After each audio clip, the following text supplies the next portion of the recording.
Welcome back to our channel. మనం ప్రస్తుతానికి పిఠాపురంలో ఫేమస్ అయిన టెంపుల్ దగ్గర ఉన్నాం. ఇక్కడ అన్న అడిగి తెలుసుకుందాం. అన్న 10 days ఎలక్షన్స్ వస్తున్నాయి ఆంధ్రప్రదేశ్లో. ఈ పిఠాపురంలో ఎవరు గెలుస్తారంటారు? ఎవరు గెలిస్తే బాగుండిద్ది అంటారు? పవన్ కళ్యాణ్ వస్తాడు జనసేన. అన్న ఎందుకని అంటారు? పవన్ కళ్యాణ్ మంచి వ్యక్తి అండి, జనాలకి అందరికి కూడా మంచి చేస్తారని నమ్ముతున్నారండి అందరూ. ఓకే అన్న. అన్న ఈ గత ప్రభుత్వం వల్ల అంటే లాస్ట్ 5 సంవత్సరాల్లో పిఠాపురంలో అభివృద్ధి జరిగిందా లేదంటే అలాగే ఉందా? ఎలా ఏంటి పరిస్థితి? అభివృద్ధి ఏం జరగలేదండి, ఇంకా ఎక్కడ మామూలుగానే ఉన్నాయండి. అభివృద్ధి అంటే ఏం జరగలేదండి. అంటే పవన్ కళ్యాణ్ గారు వస్తే అభివృద్ధి జరిగింది కంపల్సరీ జరుగుతుందండి.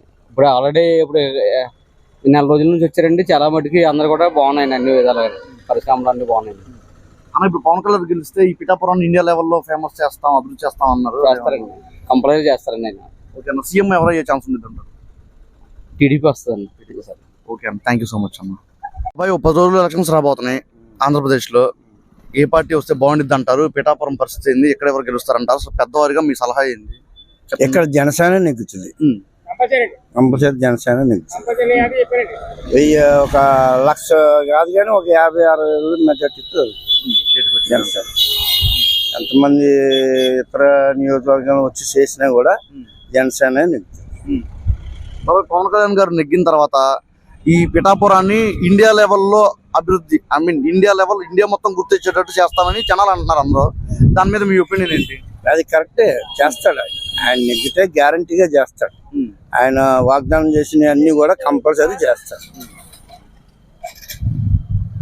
ఓకే బాబాయ్, మరి పైన ఆంధ్రప్రదేశ్ కి అభివృద్ధి చెందాలంటే ఎవరు వస్తే బాగుంటుంది అంటారు? పైన అంటే ఆంధ్రప్రదేశ్ సీఎం సీఎం అంటే చంద్రబాబు నాయుడు. చంద్రబాబు నాయుడు వస్తే బాగుంది. ఓకే బాబాయ్, థ్యాంక్ యూ. ఇక్కడ పరిస్థితులు ఏంటి? ఎవరు గెలిస్తే బాగుండిద్ది మీ ఆలోచన? ఇక్కడైతే పవన్ కళ్యాణ్ తప్పించి ఇంకెవరు నిలబడినా కూడా పని అవ్వదు. పవన్ కళ్యాణ్ 100% పవన్ కళ్యాణ్ వస్తారో, వచ్చి ప్రజలకు మంచి అన్ని మొత్తం అంతా సాయం చేస్తారని అందరూ కూడా నమ్ముతున్నారు. ఇక్కడ పవన్ కళ్యాణ్ తప్పించి మరి ఎవరు రారు, ఇంకెవరికి కూడా చోట్లేదు. ఇంకా ఈసారి ఎమ్మెల్యే అయితే ఇంకా మళ్ళీ 50 సంవత్సరాల దాకా కూడా చూసుకోలేదు. పవన్ కళ్యాణ్ ఉన్నంత వరకు ఇంక పవన్ కళ్యాణ్ ఎమ్మెల్యే సీఎం అవి మాకు అందరికి మంచి ఆదాయం మాకు అందరికీ కోరుకుంటున్నాం. పవన్ కళ్యాణ్ తప్పించి ఇంకెవరు కూడా రావడానికి వీల్లేదు, ఇంక అతనే వస్తాడు. ప్రతి దానికి ఇప్పుడు ఇది రైల్వే రోడ్డు, ఇది సోమగఢ్ వెళ్ళి రోడ్డు చూస్తే ఇప్పుడు మొత్తం బళ్ళే కాదు అటులే కాదు ఏ వెళ్ళాలని కూడా భయపడుతున్నాయి. బ్రిడ్జ్ చేయడానికి కూడా వైఎస్ రాజశేఖర రెడ్డి పదవి వచ్చింది, జగన్మోహన్ రెడ్డి వచ్చింది కానీ కూడా 10 సంవత్సరాలు పట్టింది. బ్రిడ్జ్ చేయడానికి 5 సంవత్సరాలు పట్టింది. అదే తెలుగుదేశం పార్టీ ఉంటే కూడా అంత రోడ్డు టైం పట్టదు.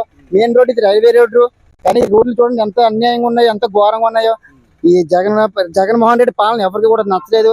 ఈ పవన్ కళ్యాణ్ వచ్చిన తర్వాత ఈ పాలన మారద్దని మేము అనుకుంటున్నాం. పవన్ కళ్యాణ్ రావాలి, పవన్ కళ్యాణ్ రావాలని కోరుకుంటున్నాం. పవన్ కళ్యాణ్ 100% వస్తాడు, ఇంకెవరు వచ్చినా కూడా తిరగలేదు. పవన్ కళ్యాణ్ మాత్రం 100% రావాలని కోరుకుంటున్నాం. అన్న ఎంత మెజార్టీతో గెలిచే అవకాశం? 1,20,000 కానీ 1,00,000 కానీ 80,000 కానీ మెజార్టీతో నెగ్గుతారు అనుకున్నాం. ఇప్పుడు ఎంత పిఠాపురం మొత్తం ఎలక్షన్ అంతా వన్ సైడ్ అయిపోయింది. ఇప్పుడు అంతా పవన్ కళ్యాణ్ గారే కంపల్సరీ 1,00,000 మెజార్టీతో పవన్ కళ్యాణ్ నెగ్గుతారని కోరుకుంటున్నాం. Thank you so much.